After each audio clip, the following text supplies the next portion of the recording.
DNVR Avalanche podcast presented by DraftKings Sportsbook. Use code DNVR when you sign up for a new account to get amazing odds boosts. When you win a bunch of money, go spend $30 and join the Broncos Tailgate and Party Bus. Have some fun on Sunday with us. Get real drunk with unlimited beers and some sexy pizza to boot. So jump on it. Have a great time. That's, for the record, not editorializing. They're called sexy pizza. Their company it's not Rudo making a pass at the pizza. Yeah, well, I got my Manscaped shirt on, so I don't have to say anything today, okay? Seems like a good fit for you. Oh, yeah. Manscaped and sexy pizza. There you go. If you're trying to... No, all right. We won't go there. The Avs take down a sexy win last night, though. 6-4 over the Minnesota Wild. This one has some implications, I think, to the NHL roster. Probably not direct implications, but we talked about Shane Bowers setting the bar in game one. Blais, safe to say the bar is quite a bit higher after this one? Oh, for sure. I mean, somebody stood out, and that Jumbotron looked totally different last night. Can we talk about that graphics package? Yeah, it's 10 minutes into period one, you realize that the score bug in the arena is its own screen and not part of the Jumbotron screen. So you're watching this whole game, and you have no idea how much time is left, what the score is. You're a little bit in the dark, but and it was brutal, right? I don't know if you guys had the same thing, but like for the first 5 minutes of the game, it was just like chop mess. Yeah, they're trying to figure out how to get this to stream the right way. But after that, there was one dude that stood out, I thought, last night. Yeah. He's obviously our title's sake, so we'll get to him in a minute. I do want to kind of go through the set of the game. At least let's get through the first period here before Ranta really turned it up. Nazem Kadri, the first to score a goal. This one was pure luck, but what do you think of Kadri's first proper game action back? Because, yes, he scored the goal. He also was involved in that incident with Ryan Hartman doing...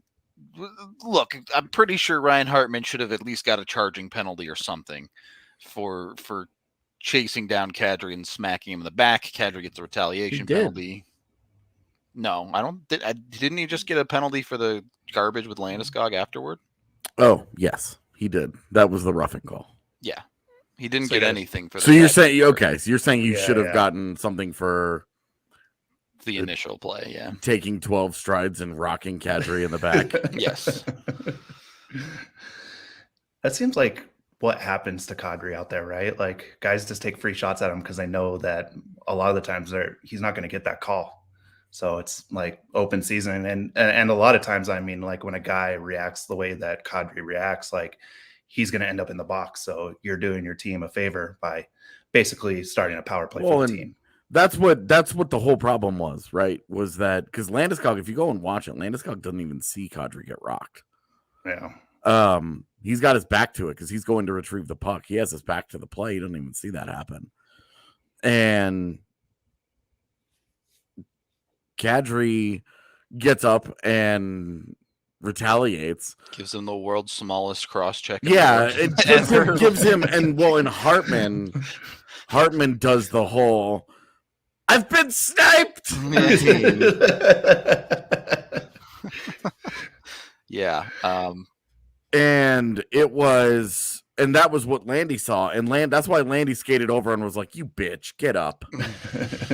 And that was his problem. That was Landeskog's problem in the whole thing. Yeah. I don't have any problem with Landeskog being angry with Hartman. It's an over that, but you can't be grinding overreaction. Yeah, exactly. It was like a preseason game, and like the competitive juices are flowing and all that. But it was also just like, God, like this is way over the top, guys. This was not that. It wasn't a bad hit. It wasn't like a super egregious dive. It just wasn't that big of a deal. It was because it was Ryan Hartman, And Ryan Hartman on the first shift of the game after they won the faceoff, somebody, I don't remember who it was, but so he wins the faceoff and they go back, they retrieve the puck in their own zone, and somebody gets near him during the breakout and he just fucks with them constantly. Yep. And like, he's just Ryan Hartman. That's what he does. It's who he is. Yep. It's what he's wired to be. And like, they just hate him. And so they saw it was him with anything, doing anything. And it was just like, all right, this is our excuse to tee off on this dude. And it's like, on some level, you don't want to tell Landy and Kadri, don't be who you are. But on another level, like, really, Landy, you need to be going after a dude in a preseason game. Like, even if you beat the crap out of that guy and you're like, great, he will never mess with any of us ever again, and he breaks his hand doing it and misses 6 weeks, was that worth it to beat up Ryan Hartman in a preseason game? Like, it was just a total, hold on. Just blows a gasket. And it was like, while Jesus. I agree that this is a total reaction, is there not a little bit of a positive here where you can say, look, people are going to be doing this to Kadri. I agree with Blais on this. Everybody knows Kadri is on his last leg. If he does something stupid, it's going to hurt really bad. So, game 1 of Kadri's season, preseason really, Landy comes in and does that.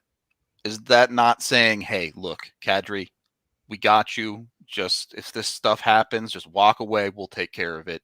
You keep yourself in the lineup. Like, Curtis MacDermid is in this game.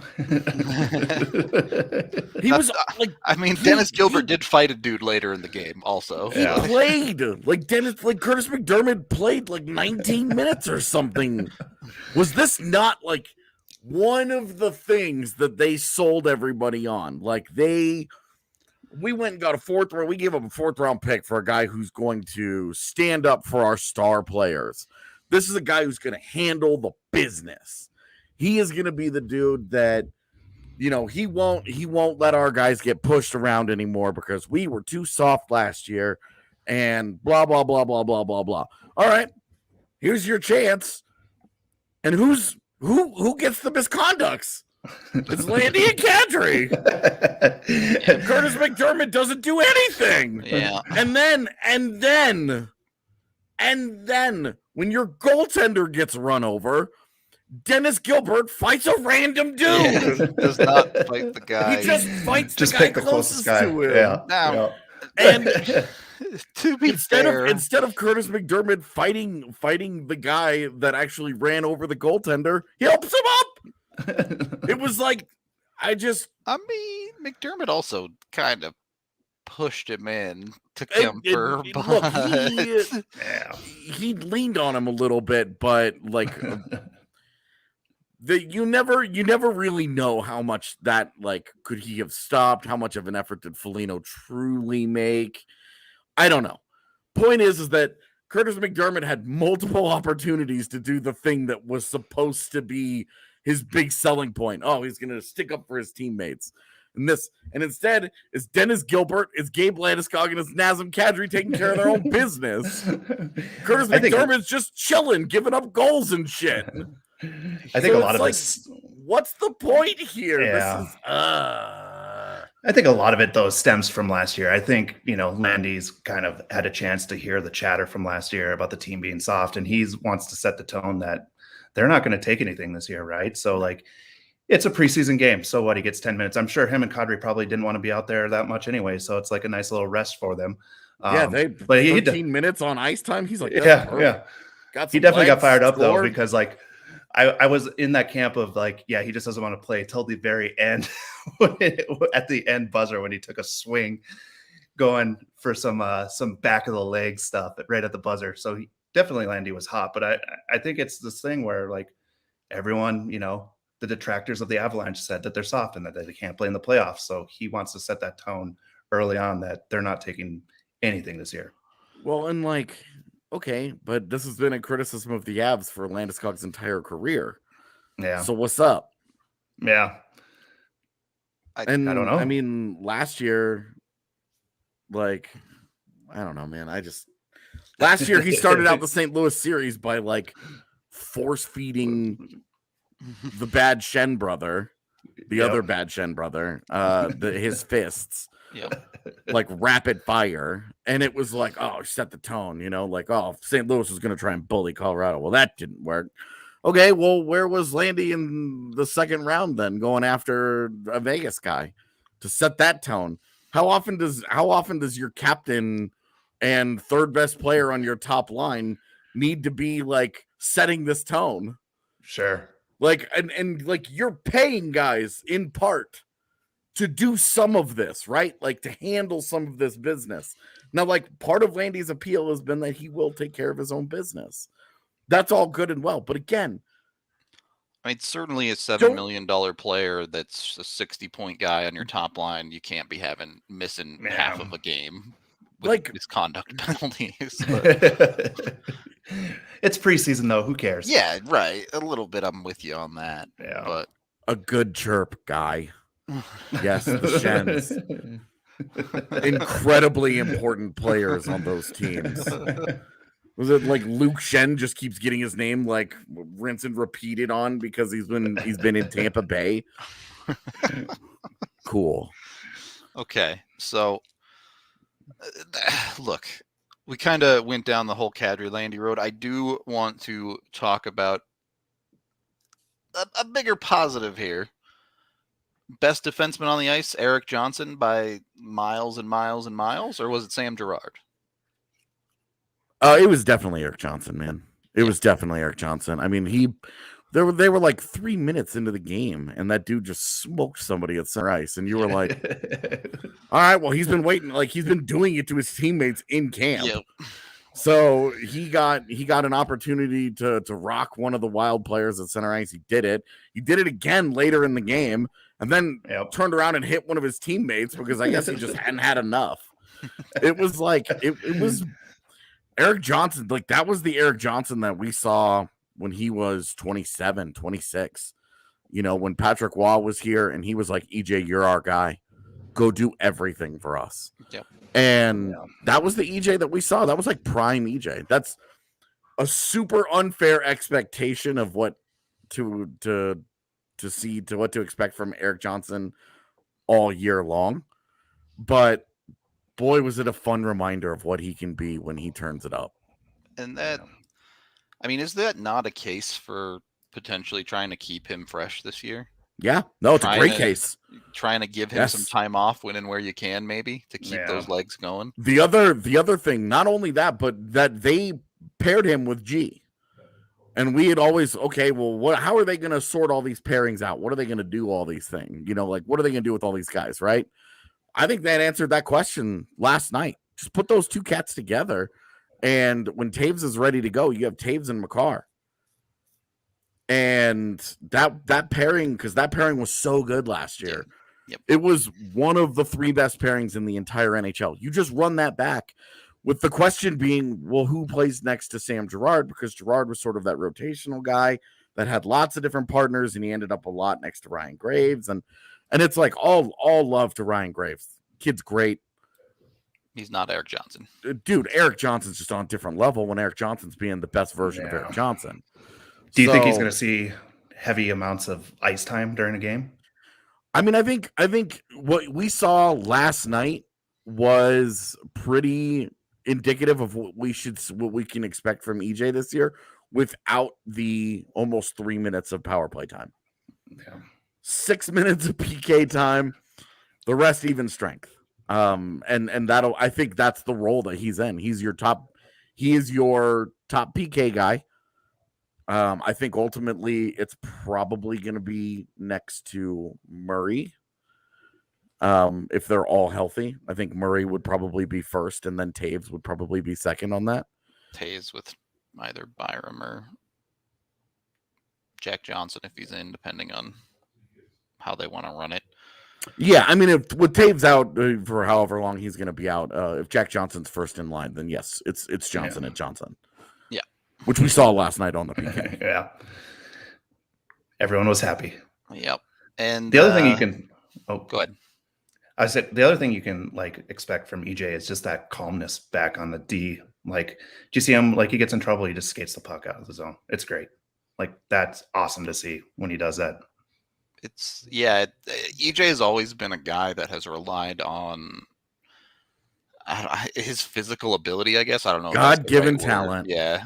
But very much when he gets the puck, he believes his gifts will get him to where he needs to go, and he's confident in it. So the whole lineup really, well, that's not true. The whole lineup likely to be there on opening night sure did look confident. I do want to get into a little bit more of the defense, but we do need to hit up Breckenridge Brewery, the official beer of DNVR.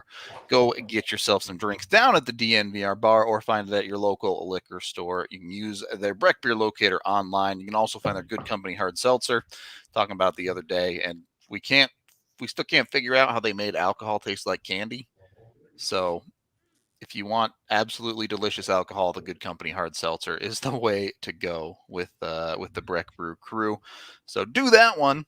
And then once you're feeling loose, feeling confident, go hit up DraftKings Sportsbook. Win yourself a whole bunch of money. If you get a new account with code DNVR right now, you can sign up at $1 on any NFL game.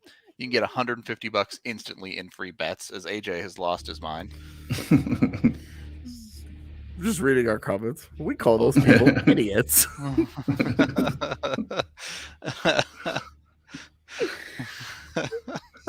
Oh. All right. Well, don't be an idiot and go get a bunch of free money on DraftKings. Go bet on whatever you want. I've been telling people my kick right now is darts. Been making a ton of money off of that. He's actually not kidding. Yeah. He was talking to me about it the other day. He was like, "Oh, I was just trying to get to the end of my DraftKings money." And do you have like scouting reports? He's like up like I'm a up ton of a money. lot. I am up a lot. Wow. Yeah, he's up like a legit I was like, what? So you don't need a scouting report, all right? You just show up, and this is like, it's called the Online Live Darts League, and all these dudes are like super duper animated. So you watch the first couple of sets games, and you can immediately tell the dudes that just don't have it that day.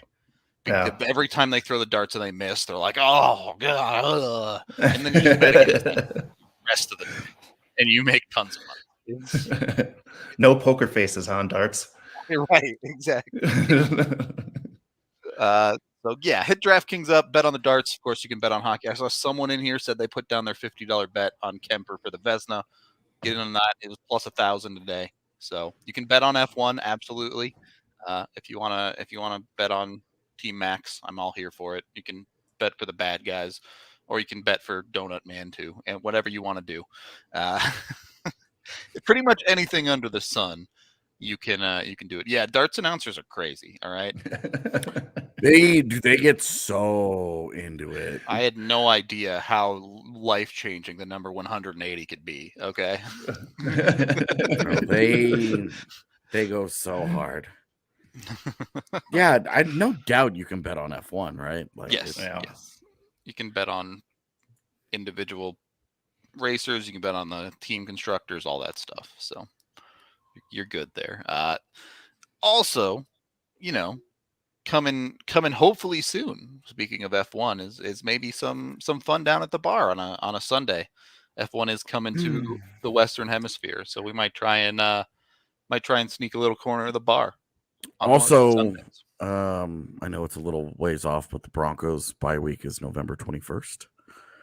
And F1 just announced a race in Qatar for that day. So if it's a night race, we are definitely taking over the bar and pushing out nerd-ass football fans. That one's definitely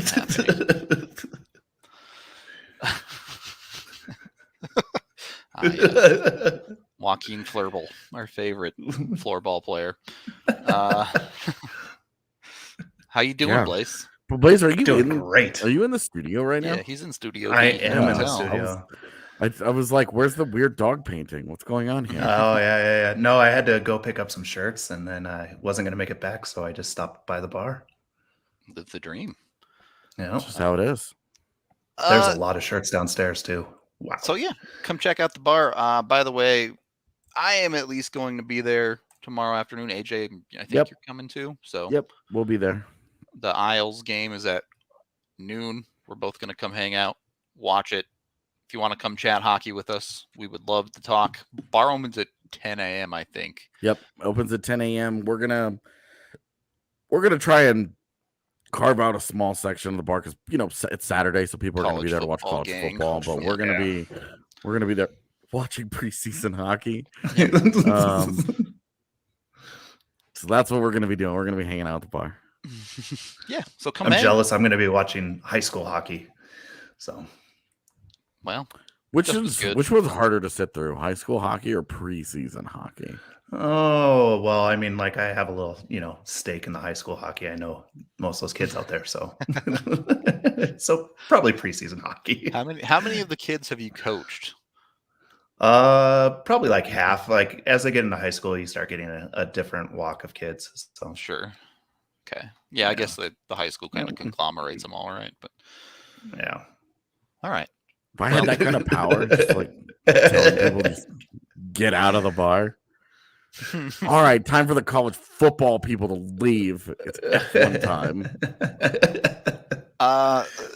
To Blake's comment here as we get into the second period, I really, really like the way you tweeted about this, AJ, where it's like, look, maybe you can get by with any of these Avs depth defenders, but you put two of them together, and it gets real scary.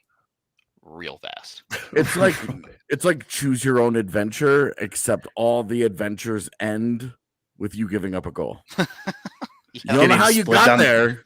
You don't know how you got there. They're all different, but they all end up in a puck in the back of your net. You get to the end of that fourth story, and it says turn to page 137, and you're like, no, not another one. And it's mostly the D getting split down the middle. I mean, watching Marcus Foligno go wide on takes Curtis MacDermid wide. What, bro? Dude. The McDermid pairing was worse, man. That pairing was so bad. I think McDonald was better than he was against Vegas, but not good enough. Yep. Like he didn't.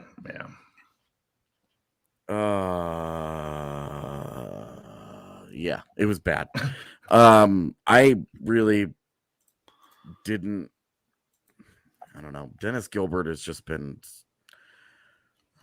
Maybe it was because he was just so bad last year that I'm just like, I don't mind this so much. Maybe it's because I know how this Jack Johnson thing ends. Yep. Where he has a good camp and it's a decent preseason and the coach loves him, and then he's going to get overplayed, and then we're going to get 25 games into the season and it's going to be like, Jack Johnson's fucking horrible, guys. Everybody's going to be like, why did we like Jack Johnson? How did we let this happen? How could this take place? And it's where it's headed. It's just so predictable. Yeah, I mean, the hope there is Taves comes back and they're healthy, but yeah, the MacDermid last night flubbing that puck. So Kaut is back on the first guy back on the back check in the corner by himself. Yeah. Wins a 1-on-2 puck battle, gets it to MacDermid cleanly.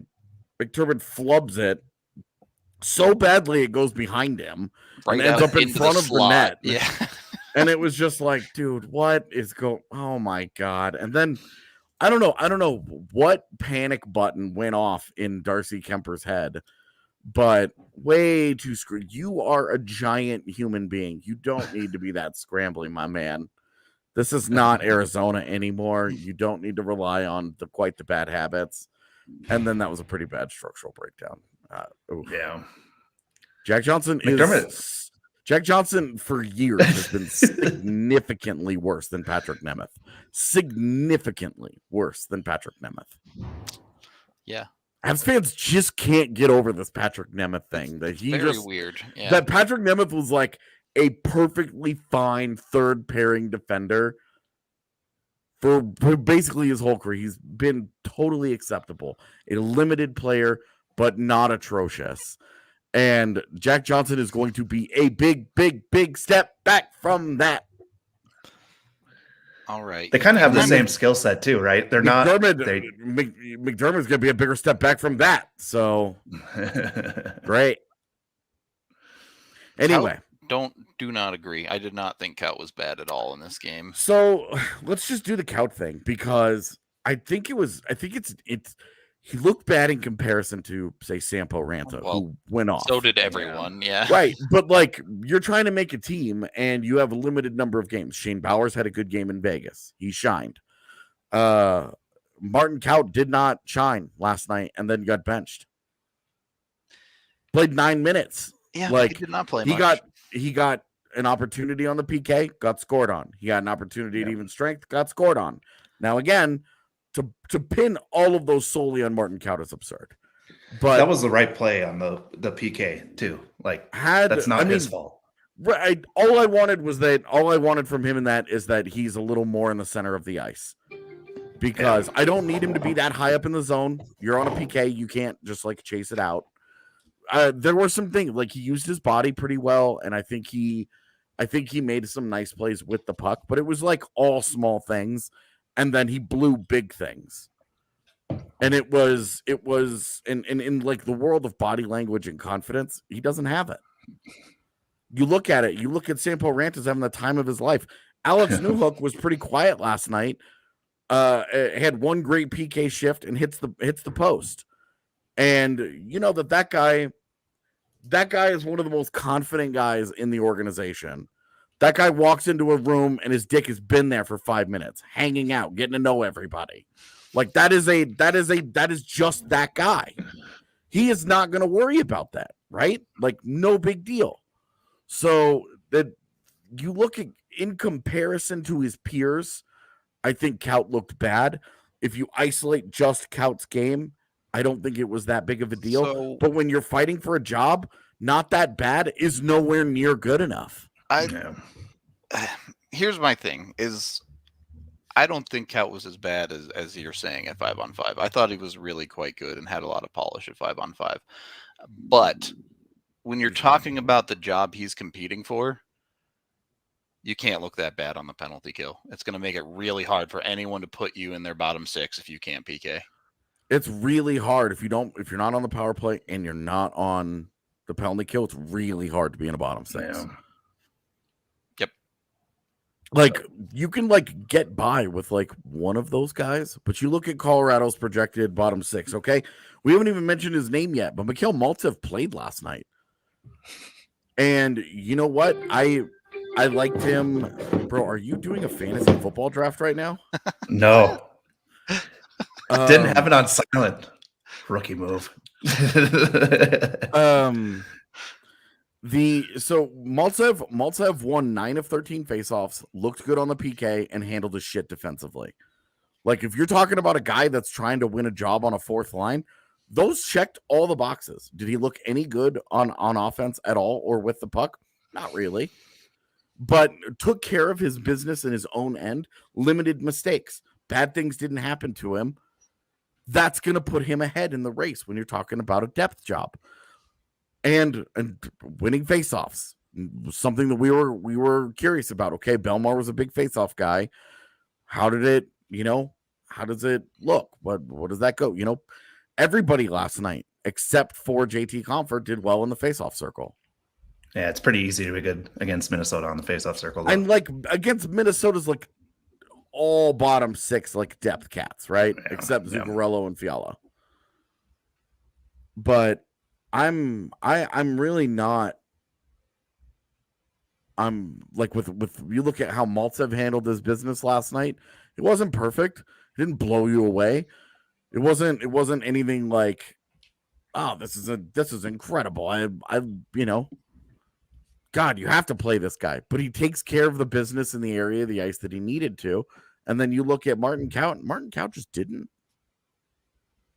Now, one preseason game. There are four of these things to go. They should continue. All of these guys should really continue getting ice time to sort some of this out. But 2 games in right now, Shane Bauer's trending up. Mikhail Maltsev trending up.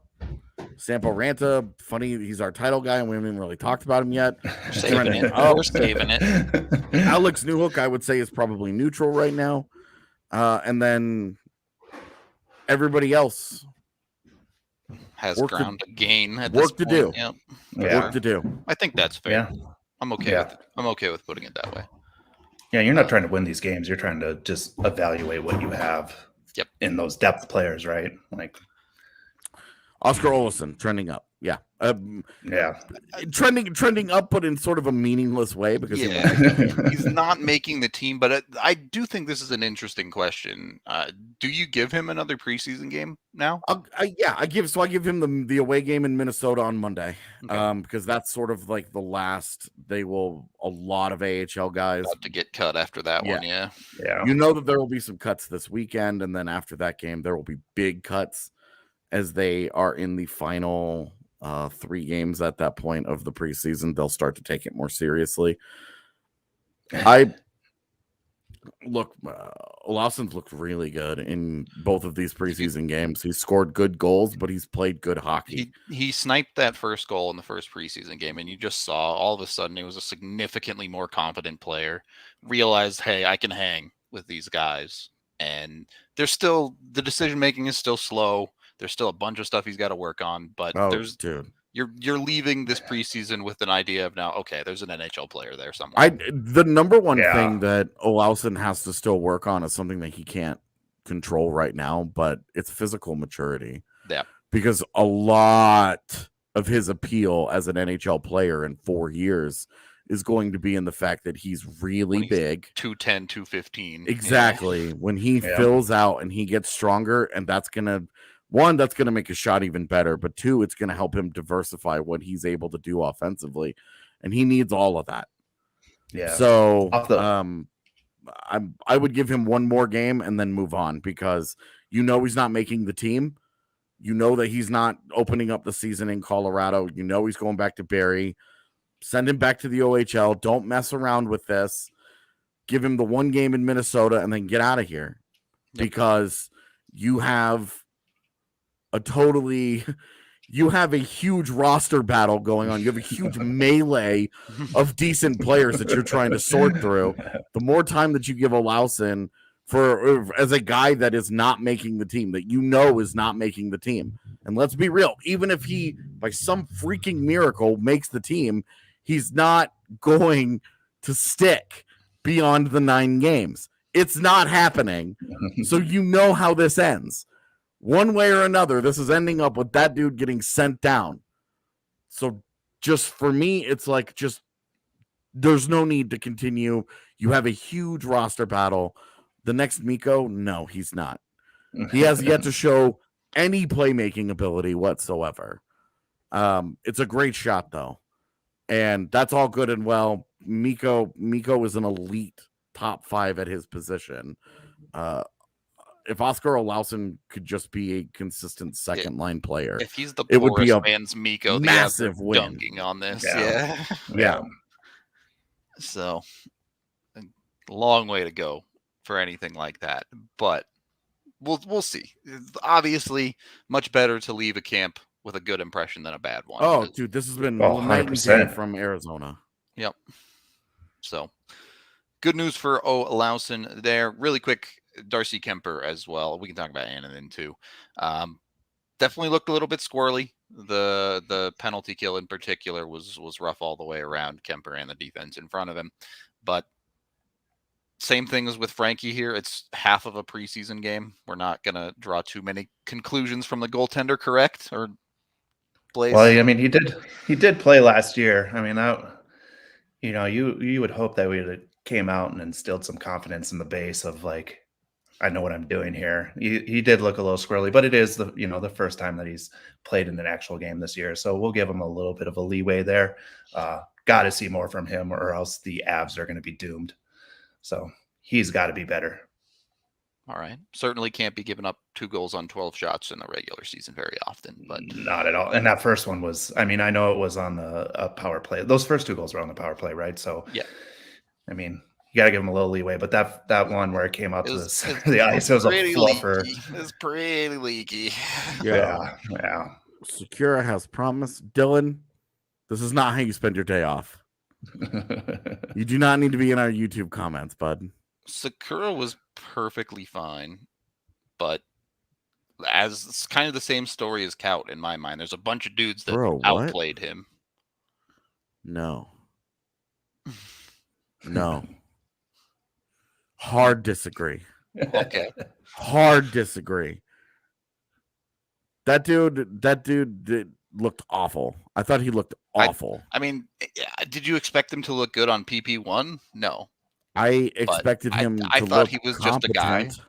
I thought he was fine. I thought he was just a guy out there. I thought it was a nightmare for him. I thought it was real bad and would be difficult to justify the staff giving him significantly more opportunities. I mean, I think that holds true just because you have 5 dudes that have outplayed the shit out of him. But regardless of his own play. Coming in though, but like that's a guy that has been a borderline NHL player for a couple of years and has been like a decent guy in the NHL when given chances. So I was expecting something out of him, and instead he didn't have a good camp, and he looks bad. So I didn't even notice him. I only noticed bad, man. It was not. I did not think it was good. In a world of overreacting to the preseason, I was like, what the hell was that? I probably I have low expectations for guys like MacDermid and Johnson and Dennis Gilbert and like those types of guys. Like my expectations are pretty low. So when they meet them, I'm just kind of like, yeah, what'd you expect? Maybe that's your problem, having expectations. Yeah, I thought Dylan Sikura was like I've watched him in the NHL and thought this guy's really not that bad. He was totally inoffensive in the 2 games that he played against the Avs in the postseason. Fine, but I was just surprised at how bad he looked. I know I've seen that. I've seen that thing.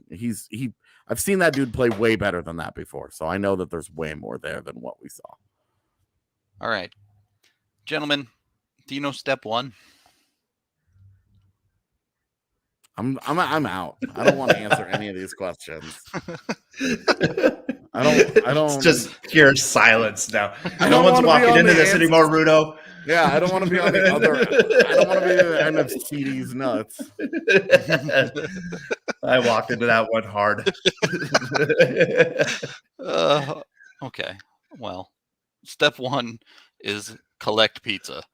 Step 2 is eat pizza. And we weren't lying. We are sponsored by Sexy Pizza. Okay. So go if you want to try Sexy Pizza. Come to the DNVR Tailgate. We're having Sexy Pizza, all you can eat, at the tailgate. It's just $20 to come. If you want the party bus, which allows you to get a bus there and back as well, it's just an extra $10. So $30. You don't have to park. You don't have to pay for parking. Any of that. You get all the beer, all the food you can eat. Do that. Come get some Sexy Pizza. It has been recommended, given the thumbs up by Brendan Vogt, our local New Jersey, and I guess Patrick's from New Jersey too. We'll have to ask him. But Vogt has given it a plus as the New York style pizza to eat here in Colorado. So go check out Sexy Pizza. Go get some amazing, delicious pizza. Put it in your mouth hole. It will be great. That's all I gotta say. Sexy.pizza. That's dope. I did not know that their website was sexy.pizza. That's kind of awesome. Don't misspell that. I feel like you could end up somewhere bad if you misspell that web address. See, look, everyone who's had it is loving it. Sexy Pizza this year's Halloween. Have any of us had it? I have not tried it yet. Yeah, we can go get some Sexy Pizza this weekend. Perfect. All right. So when you go to a costume party, right? It's easy to do the work in the costume. But when the costume comes off, they don't want to think you're role-playing George of the Jungle. That's all I'm saying. All right? You need to use the tools of modern society to make sure that you're looking good in the bedroom. So go to Manscaped. You know what? If you want to stylize a sexy pizza into your pubic hair, you can do that with Manscaped. Get 20% off with code DNVR and free shipping if you get the perfect package 4.0. Go on over there. You can get a bunch of other stuff too. They got deodorant, face shavers, breath mints, all sorts of stuff to get yourself looking good above the belt as well. You know, if you want to carve a pizza into your beard, who am I to say no? You can do it however you want. All right. So hit up Manscaped. Use the DNVR card to let them know we sent you over there. Third period of the DNVR Avalanche podcast presented by DraftKings Sportsbook. Have we beaten around the bush long enough? But then don't make your weed whack, fellas. That's all I'm saying. Close your eyes and think about this moment in time. Don't think about the future. Don't think about the past. Right now, do you see Sampo Ranta on the Avalanche lineup opening night? My heart says yes. I'm going with my heart. Blais thinking with his heart. I like it. If he AJ? keeps this up. Yeah, I mean, look, if he plays two more games up, like he played this one, you have to, right? Yeah. He's taking a spot. It'd be really hard not to. AJ, you're awfully quiet down there.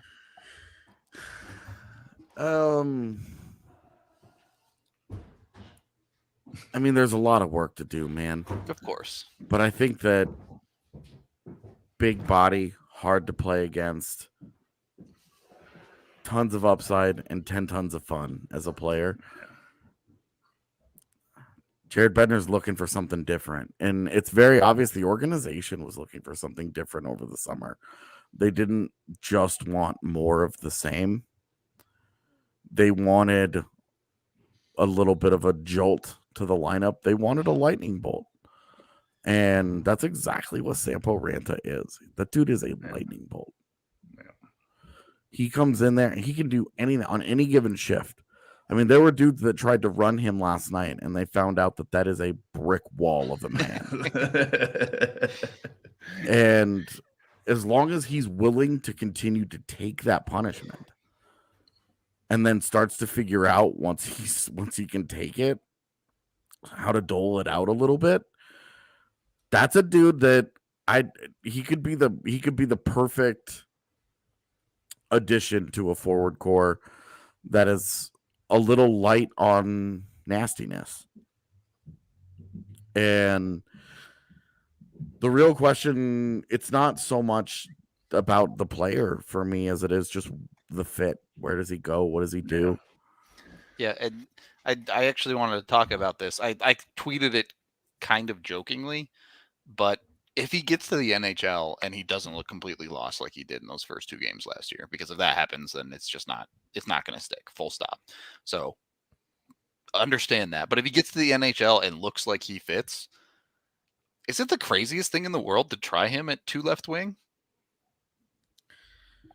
Well, to build off of what Evan has kind of been talking about for a few days now, Ranta and Nichushkin have a lot in common, but you already have the floor model there. Yep. Nichushkin's there. Sure, but conceptually, if Ranta becomes the player that people think he can be, his offense is significantly better than Nichushkin's, and his defense is going to be significantly worse. Sure, but we're talking about development, and your initial question was about opening night. So are we having conversation? Sure. Are we having a bigger picture conversation? Yes. That's okay. Where this question was going longer term. If he gets to the NHL and looks like he can stick. Yeah, because I think what he's showing is that he's not. I mean, he may not be ready immediately, but he's not far off at all. Yep.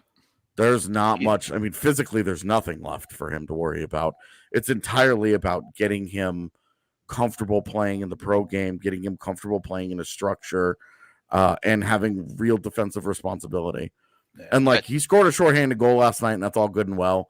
The work was done by other dudes, and they got him the puck in a situation where it's like, oh, he can just go wide and make a move on a guy, and then the puck goes in off of the other team's skate, and it was like he does everything right and gets a little lucky. It was a great example of making your own luck, but there are some things too, right? Like eventually ultimately set up the Olausson goal and other times throughout the night. That was awesome. Where one, very, very awesome, very encouraging that he's confident enough to do stuff like that. But you get into a real proper NHL game and you try to circle the zone twice and someone's going to take your head off. It's real hard to do. It's real hard to get away with some of that stuff, which was something that I was thinking about as it was happening last night. Like, this is fun to watch. This is all good and well, but yeah, I mean, he's deadly around the net though. Like talk, and he said when he gets around the net, he is deadly. North-south skater. Definitely needs some help in the defensive zone, and we saw that last night, right? Like at the end of the game there, which led to the goal. It was like a backhand up the boards that got stopped. So yeah, and look, you're never the player Sampo Ranta. You're never asking him to become Val Nichushkin, elite defensive winger. You're asking him to become, please don't murder us in the defensive zone. Yeah, right. When talking about like they're so similar body type and style of play. It's very north-south. It's very basic. Good size, great skating, good speed, great physical tools. All those, like that's the comparison. Yeah, and he's bulked up, hasn't he? Like as players, like Nuke is going to be elite defensively. Sampo's, you're hoping, becomes a crazy play driver, and just doesn't give it all back defensively. Stylistically similar, but results kind of on the opposite end of the spectrum. You're hoping that Sampo is a much more offensive type of guy. Yeah. If there's a guy that Sampo should really be modeling his game after, it's Blake Coleman. That would be fun. Yeah. It's a good addition to the Avs. And I think ultimately I kind of agree with Blais on this one. My heart says play Sampo Ranta. My head says he's going to get a bunch more preseason games, and we're going to see. Yeah, and if he does good, like maybe he just gets the sniff. If somebody gets injured, someone goes down, he's gonna get in the lineup, see what he does. Something's gonna happen, and he's going to. Bowers was invisible. You guys are killing me today. I don't know why. Something's gonna happen, and Sampo is putting himself into that conversation right now. Yeah. Very much. If you didn't read our roundtable, it's basically what I said is going into this camp, my expectations for Sampo were like, all right, this is a dude who's going to play in the AHL the whole year. Maybe he pushes for a call up at the end of the year. And he's gone from that to potentially pushing for a lineup job right now, but certainly after this game has to be right near the top of that call up list unless, he bombs out the rest of the preseason. Yeah. So. Yeah, well, and with 4 games to go, like I said, if you have to make decisions right now, I think Maltsev probably still gets the 4C job. Yeah. And Newhook is still somewhere in your top 9.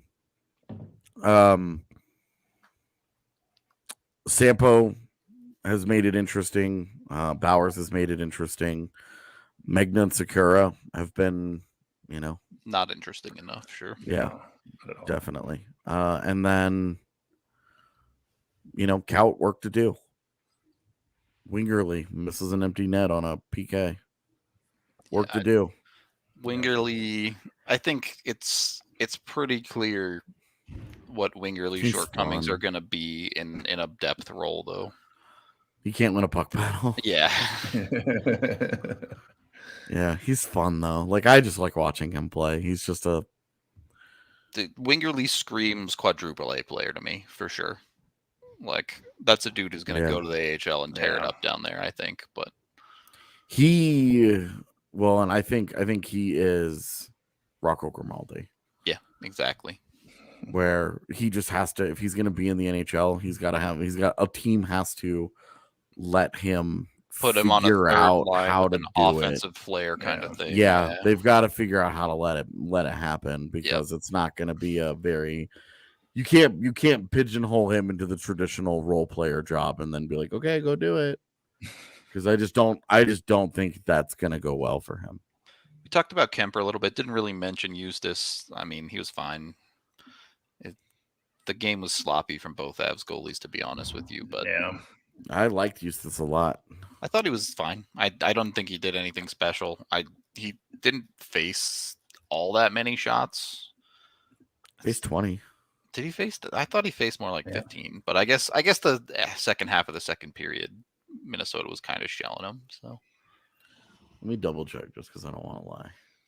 I mean, I have it right here. Yeah, you're right. It's 20. Is he the smallest of all the Avalanche goalies? No, that's minor. Eustace? No. Yeah. Is Eustace he bigger? Big. Yeah, Eustace is. He? He's not JoJo, but he's big. Yeah, maybe that was the issue. Is that he was 6'4", man. Yeah. Kuemper and JoJo are Kuemper, two monster Kuemper and JoJo humans. are Yeah. gigantic. Yeah. Yeah. That's probably why I was like, man, he's kind of small. You put Annan in next to Frankie, and then all of a sudden you're like, oh yeah. okay. So yeah, anyone else you guys wanted to point out specifically that I missed? I'm sure I've missed something. I mean, just a quick rundown here. Sammy G looked really good. Yep. Tyson Jost. I really didn't. Tyson Jost in the first half, I was like, dude, what the? And then figured it out real quick. Kicked it up a notch. Go ahead. I was gonna say he just looked more like Tyler in the first half of the game, and then turned it over to Tyson.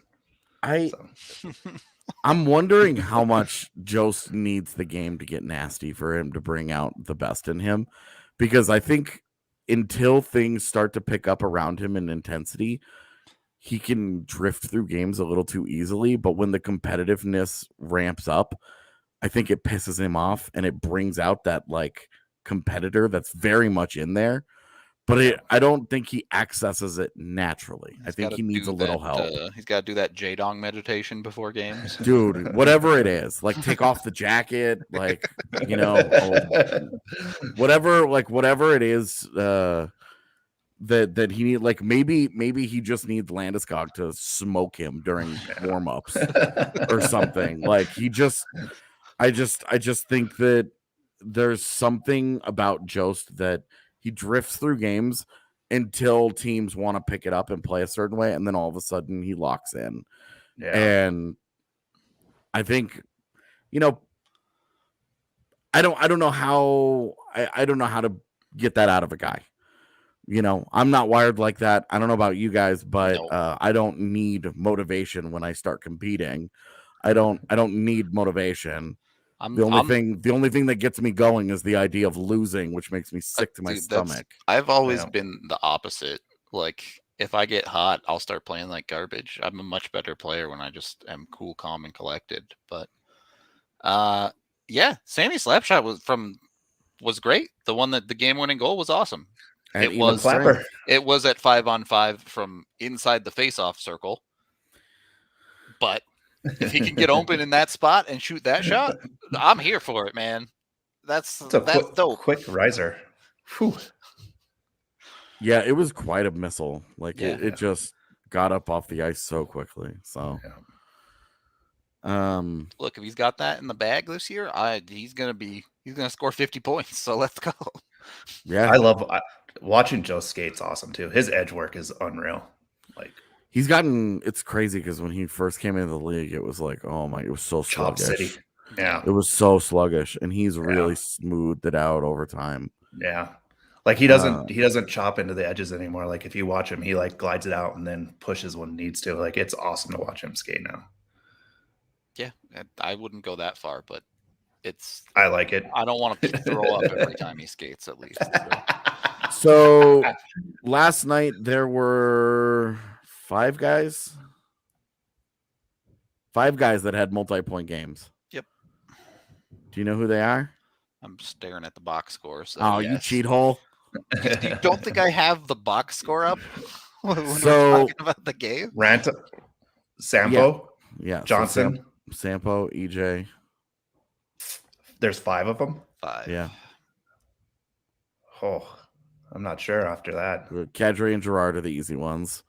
Oh, yep. The one that snuck in there that we haven't talked about at all is JT Compher. Yeah. Oh, yeah.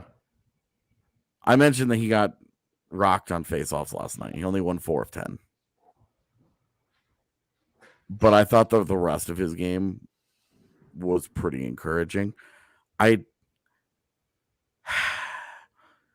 bad on the PK, man.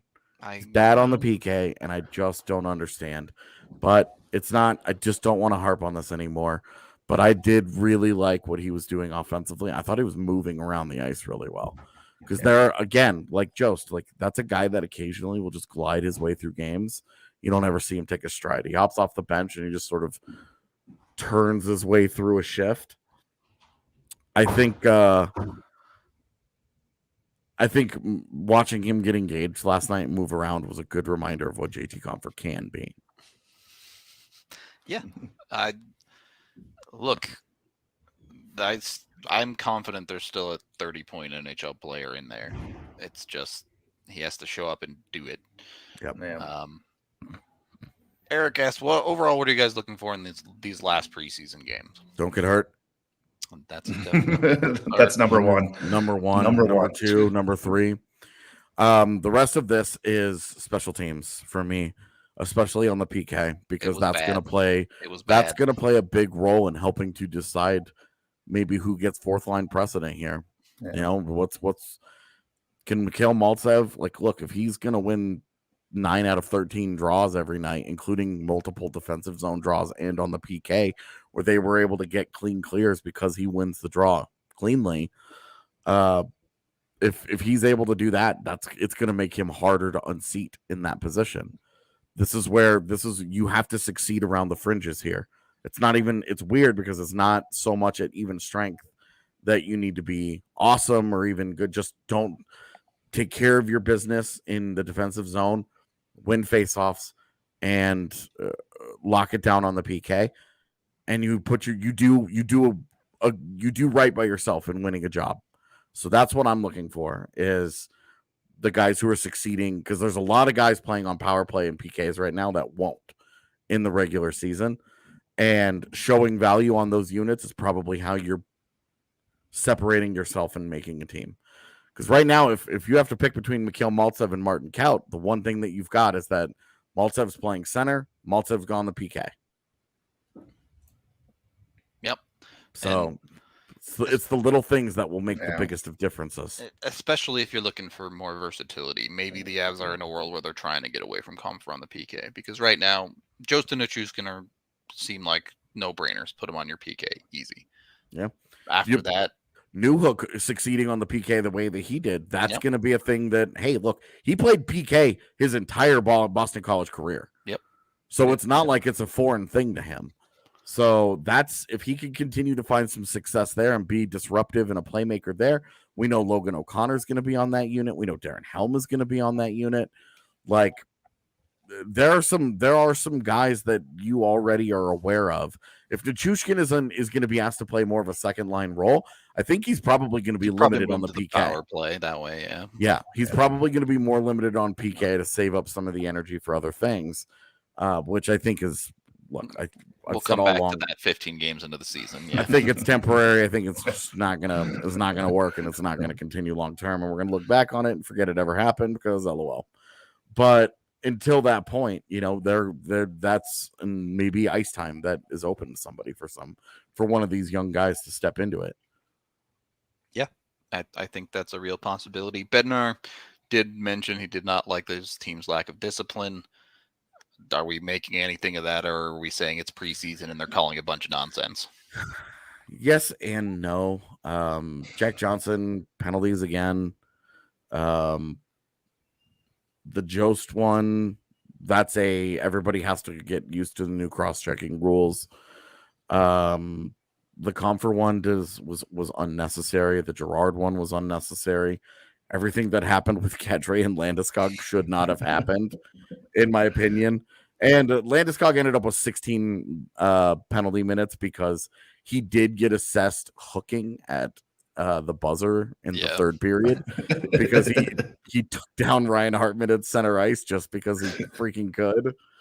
So you want to see them, you want to see those guys all reel it back.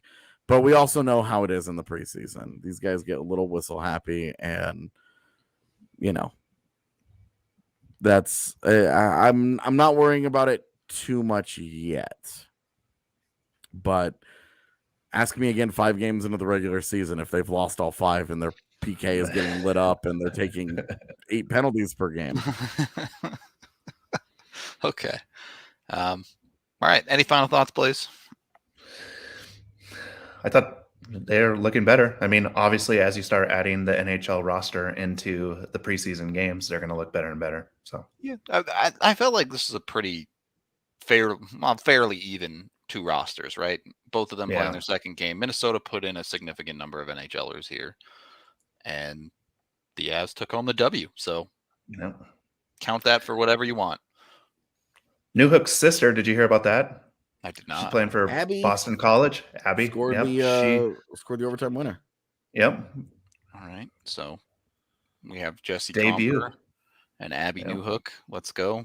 We're gonna build the Lady Avs pretty soon here. I'm ready. All right. Yeah. Next game is on Monday. Very likely won't exist as far as watchability unless Minnesota does something about it again, which they might. We'll see. Wow. Maybe the Avs will do something. I don't think so. Wow. AJ's That's crazy. jaw dropping on these this Hughes deal. Such a good deal for Hughes. I agree. Yeah. Jim Benning rocked that. The Pettersson thing is more of a problem, but the number is good. Getting 6 years for Hughes, I thought, was a coup. 6 years of that number? Yeah. Absolutely. After what just happened to the defenseman market, that's a that's he had a down year. Yeah. That's the goods. So that's good job by Jim Benning on that one. Yeah. I am still a Quinn Hughes believer. I'm a believer in him being very good. Oh yeah, if he's elite, but yeah. I mean, I don't know, man. Some of the money that got given out this last summer, there was some wild defensive contracts out there, man. It was like rich.